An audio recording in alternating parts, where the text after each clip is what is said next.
Ladies and gentlemen, let's take a look at the patch 13.1 patch notes. Let's tune in to the game again.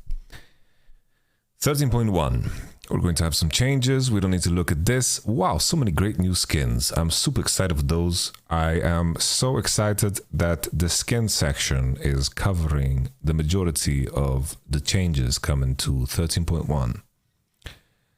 Jayce, mid-scope update, all abilities adjusted, bonus AD, no more AP scaling, the flat damage remains the same, the bonus AD remains the same.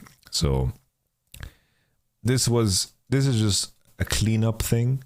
You know, it will be impactful in cases where Jayce has Nash, right? Because you get bonus stats, or maybe say your support has a Staff of Flowing Water. Thank you very much, D4BA, for subscribing with Prime Gaming. If people in the chat are willing to join the fight against the Decepticons and they want to join Optimus Prime, please use your Prime Gaming to power the Autobots. Infernal Drakes 2, well, not necessarily, right? Because Infernal Drakes give you percentage bonus stats. And yeah, there's no Jayce item that gives you AP currently, right? And a percentage of 0 is still 0. Minimum damage is physical damage now. Actually, it's not physical damage. That's okay. It went to magic damage. And now it's 4% max HP of the targets. And this has AP scaling. Okay. Bonus damage per attack dodged, 20% of total damage, 20% of base damage. So the base damage, keep in mind, the base damage, like this change doesn't matter so much because in the end it's the same thing, right? They removed the bonus AD scaling but added a 4% max HP of the target. So I don't know at which thresholds exactly this bonus AD is going to outweigh the potential damage of the 4% max HP of the target. I think in most cases this is going to be a buff. And now paying attention to the fact that it's 20% of base damage, we are not going to increase the total damage anyway because we're not buying AP, right? So in theory, this part of it remains the same, right? Because it only has an AP, 100% AP scaling. The main thing that you need to think about when it comes to things like this, right, is the fact that it's no longer physical. It becomes a magic damage spell. You can think about some synergies with items like Black Cleaver or something like this, but I think it's minimal for us to not care about. Nevertheless, this is the big change. Cooldown, 80 seconds to 190, 80. Third hit passive bonus magic damage, 100 to 140, 180. 280, 120, 160. So this is a nerf in the damage department, also nerf in the scaling department. Keep in mind this is also magic damage, right? Still.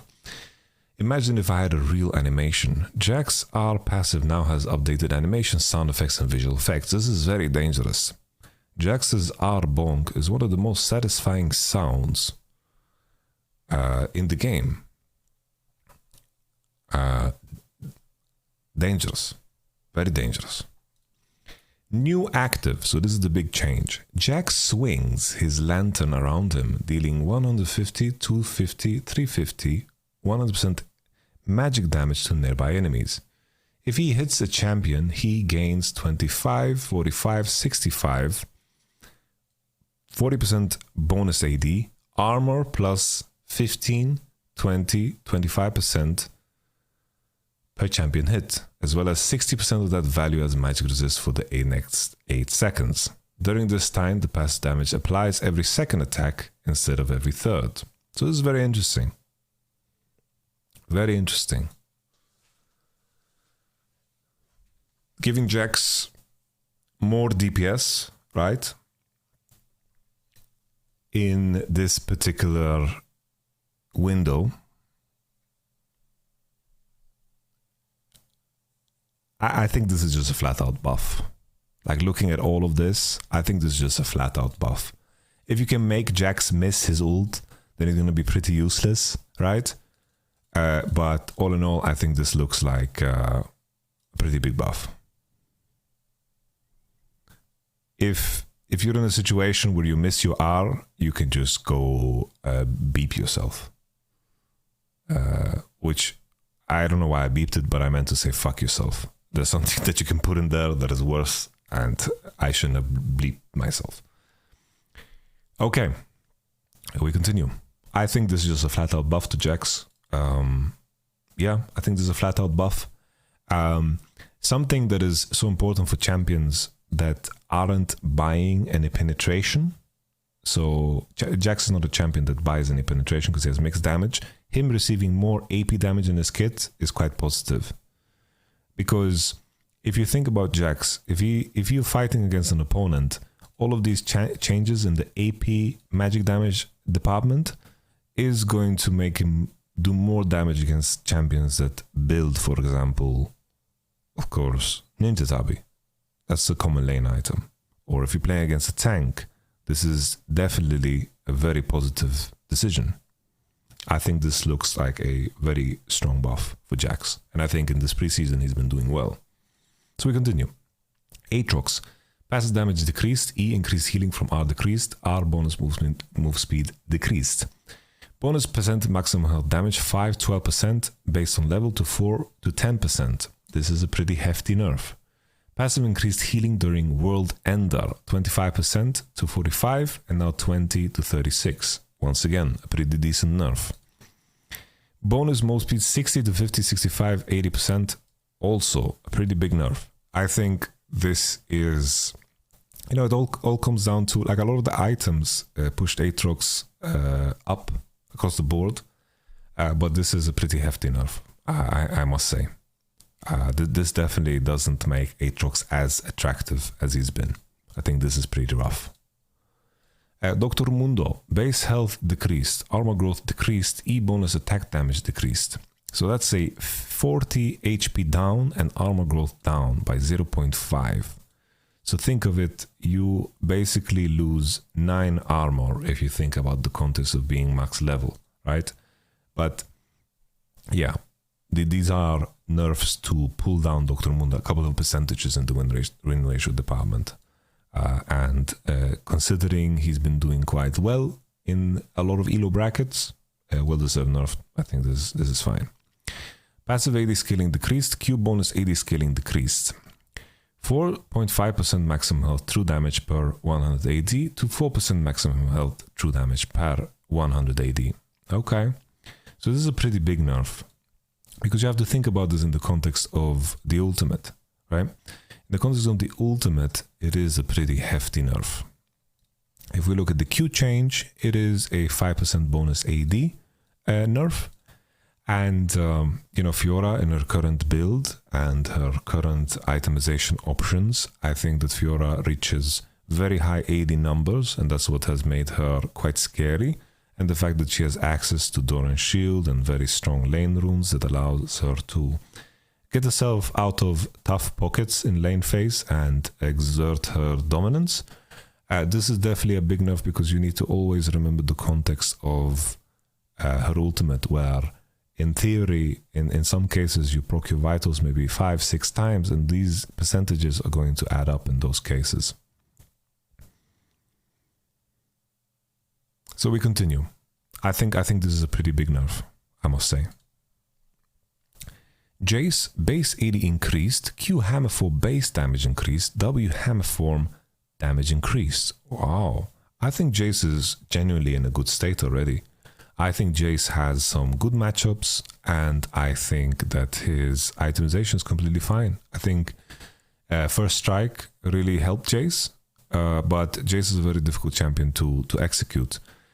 Base damage increased 3 AD is a big change, guys. It's a very big change. This is a big buff. Base physical damage 5 up on rank 1, and then finally you have 30 damage increase. That is a big deal, right? Keep in mind that Jayce can put more points in his spells than other champions because of how his ultimate works. So you can put 6 points. So you have 5 increase equaling 30 damage increase, which is really good, especially on an ability that you max, right? This is an ability that you max.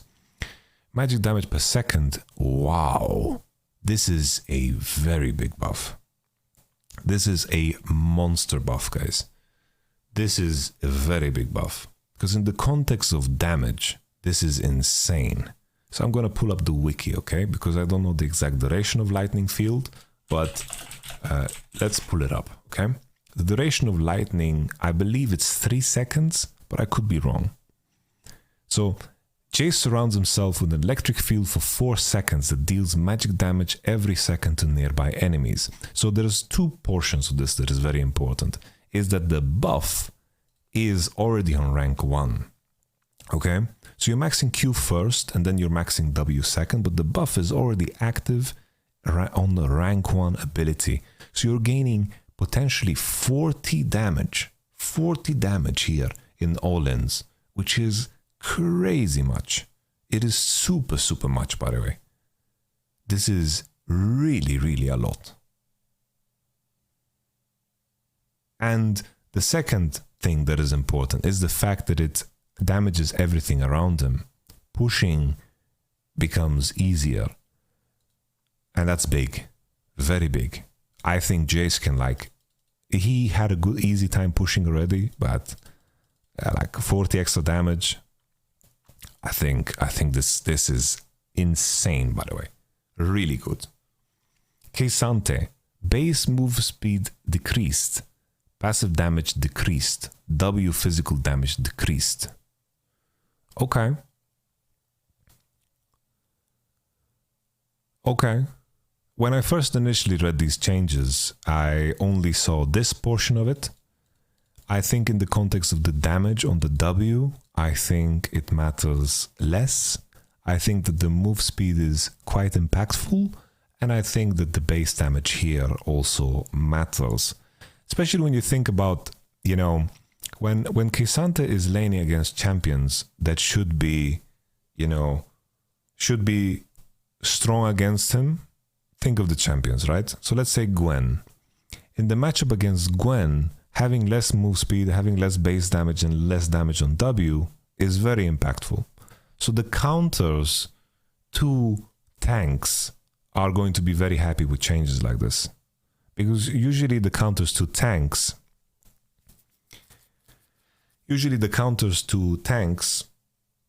have sustain in their kit, and that's their way of surviving and having effective health, right?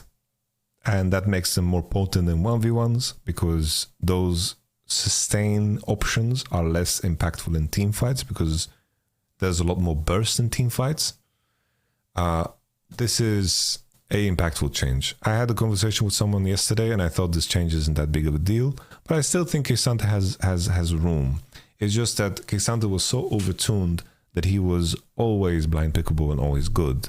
This definitely makes him weaker in some cases.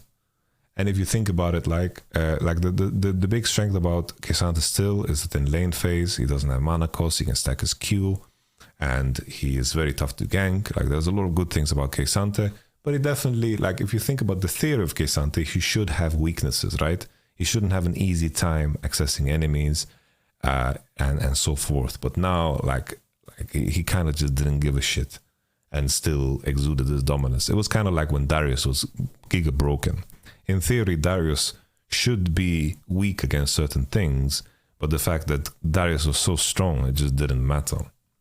It was kind of like a question of a champion just being too overpowered for his weaknesses to not matter. And I think that's where K'Sante was. But this is definitely a nerf that is going to make him weaker in some of the matchup counters. So we will see a lot of Gwen. We will see a lot of potentially Fiora into K'Sante. But yeah, Fiora is really nerfed too, so. Lissandra. Health growth increased. Q slow increased. W cooldown decreased. Health slow, 4% increase, an 8% increase on max rank, which is pretty decent. I don't think we can knock this. The main issue with this, right, is that in a lot of cases, it's very rare that Lissandra gets a lot of rotations of the spells off. Usually you're queuing targets that are either ulted or rooted from your W, so you're overlapping your CC, right? So it's not a super exciting change, but in lane phase, you know, if you queue someone through the wave and you get that slow in, maybe you can reach someone easier with W, it definitely, you know, matters. So, but on the other side, this change is really big. I think the Ring of Frost here, like usually there's choices between maxing E or W second. I think maxing W second, and the fact that you could potentially survive now to get 2 Ws off. Like if you get 2 Ws off with Lissandra in a fight, you are winning in a lot of cases. And the fact that this cooldown goes down is a really big deal. I think this is a pretty decent buff. Very nice. I think this is good. Base AD decreased, base health decreased, W calculations adjusted, flat armor decreased, armor scaling decreased. Base attack damage 3 down, 20 HP down, flat armor down. This is very big. Percent armor down. Oh, I really don't like it when Rammus is doing well. That is a big nerf. We move on. Shaco. Q mana cost decreased, backstab damage increased, WAD ratio increased. Mana cost down, okay. 30% bonus damage on the critical strike bonus damage. I don't know how often we see crit builds for Shaco. I'd imagine that you should build crit because of the fact that he has so much... Yeah, the issue is he has so much magic damage in his kit, so it feels bad to buy like lethality if you're playing Shaco. I have to admit though that Shaco is not a champion that I play too much. It's funny though that I know Shaco enough to know that his 2-shift poison is not his W.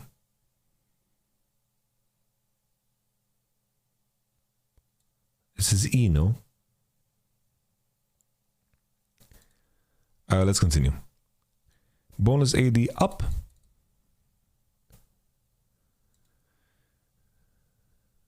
Magic damage to targets below 30% health of 30% health of maximum health. Wait, what? Magic damage to targets below 30% health of maximum health.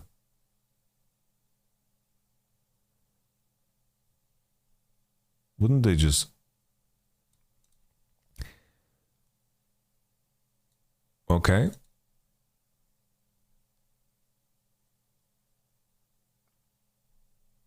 Okay, just a bonus AD buff.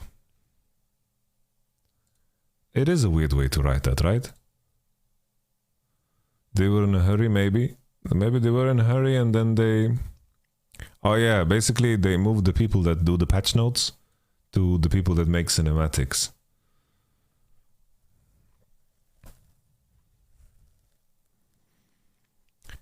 Base health increased. Q full charge damage increased. Our 1223 buffs to Sion undershot our goals. That's very surprising. I thought the Sion buffs were very big, honestly. But Sion is not a champion that is that successful in solo queue. And a lot of players are playing it the Baus way. This round we'll be buffing up fully charged Qs as well as increasing base durability to help give Sion the boost he needs to be more competitive. This is a big buff. Max damage increase here by 20 on max rank as well.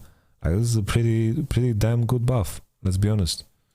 Like I think Sion change is already positive. I think Sion is definitely a champion that we'll see more and more competitive. Okay. Twisted Fate. Q cooldown now decreases with rank. Wow. That's a big good change. W blue card and red card AP ratios increased. Okay. 6 seconds at all ranks. 6 to 5 you max it first. So Juicer, let's be honest, Juicer, blue card magic damage, 115% AP.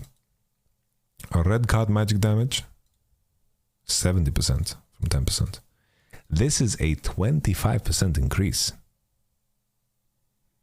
Bruv. There's going to be some TFs that are completely one-shotting people, by the way. The main thing we have to know here for TF success, right? It's like the TF patch notes might not be the biggest patch notes that we see to impact TF.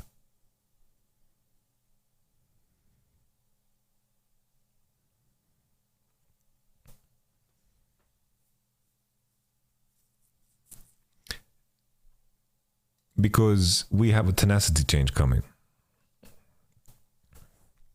Base attack speed and attack speed ratio increased. These buffs, they might look like small, but they're pretty big because they adjust how well Xayah scales with attack speed.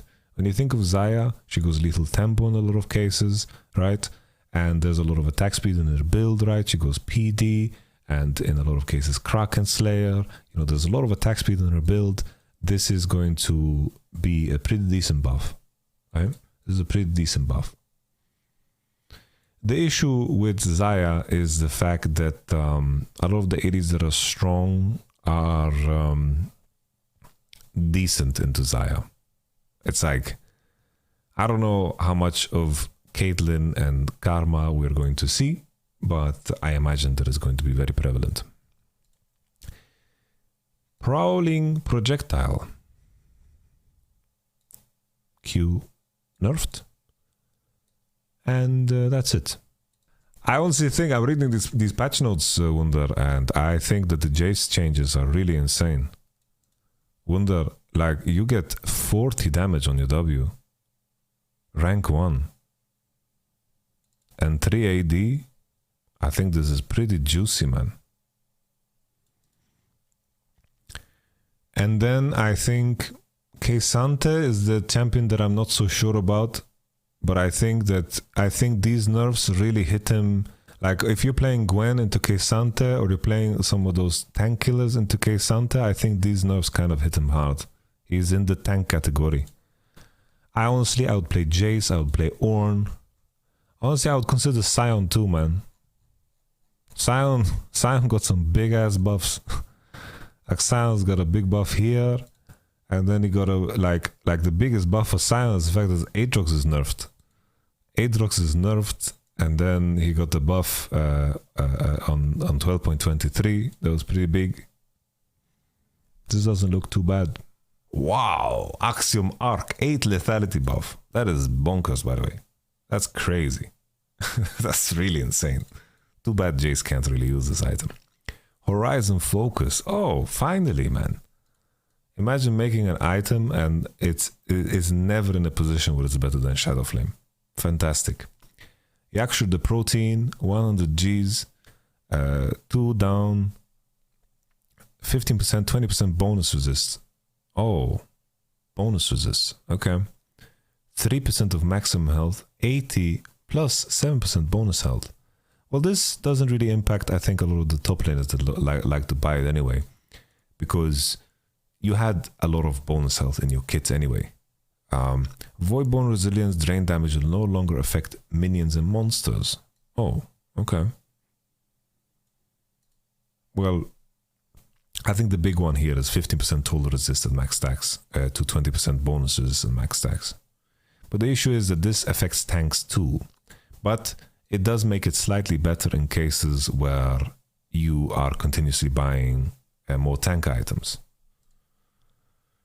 But the issue is that this mythic becomes worse to rush for tanks. It's like tanks are missing some items to buy before mythics, because mythics feel still bad to buy first on tanks. So that's the issue. So Yakshu becomes more rewarding for tanks, but the issue is that tanks don't have a lot of bonus resists early in the game. So you need to buy this later. But the issue for tanks is, it's like, if you don't buy Mythic first, you're buying a bunch of components and you're like, you Bob the Builder, you know? So, the issue is, this item was good for tanks to rush because you got Sunfire First. Sunfire First doesn't feel good either because it scales off of your HP, right? It scales off of your HP. And in some lanes, you don't want to be pushing with Balmy. And Balmy is sometimes not the greatest buy. Obviously, if in your kit you have bonus resists, then you can buy this. Still great for Rammus with Thorn first. And it's like, yeah, this is definitely, yeah, it makes sense for Rammus because he gains a lot of bonus stats from his W, right? But what I could see is situations where you buy components and then we just see Radiant Virtue more often. I get Bami first on Maokai and Seju jungle. It's very different, right? Because you're not laning, so you're not really managing your wave. If you're laning, Bami is not a super cost-efficient buy. That's the issue with Bami. And basically, what I did on every tank jungle when the new patch released was I bought Bami into Radiant Virtue. There was like almost no case where I didn't. And then I finished. It's like the mythic passive of Radiant Virtue is very good, very strong one. But yeah, we continue. I think that the tank mythics are in a weird spot because whenever the tank mythics are strong, they're gonna get rushed. And if I just feel like tanks need some filler items to buy that are strong, standalone, that segue into the mythics. That's the only way to balance, I believe, the tank mythics to make them not be purchased by the bruisers.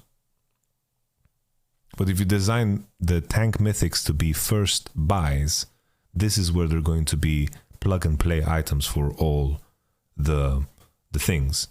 Only tank mythic that feels good to rush is the Sheen item. That's very true. That feels very nice to rush.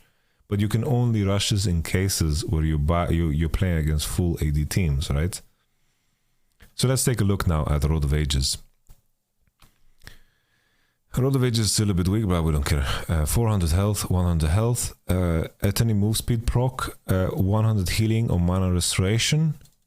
Okay, Eternity boon speed. Okay, this actually makes so you can play around it. You know, the fact that you can play around it and actively use it, and that's like giving people agency surrounding this item is very important. 200 feels like a lot more reasonable to it, so I think that's a good buff. These passive changes will also apply to Catalyst of Eons and Abyssal Mask. 8% to 7% of pre-mitigation damage received restored as mana. Percent of mana cost spent restored as health. Wow, that is very big, because once again they are giving the player agency. Maximum heal per cast second for toggled abilities, 15 to 20. Now this is a very good change, because the main issue with this item was that this move speed buff didn't feel like you had a lot of agency over it. And here you are putting, it's like you feel you are put in a position where you control it more because it comes off of you spending mana and you gaining health off of that. So I think this is a pretty nice change. All right, we have covered just about everything.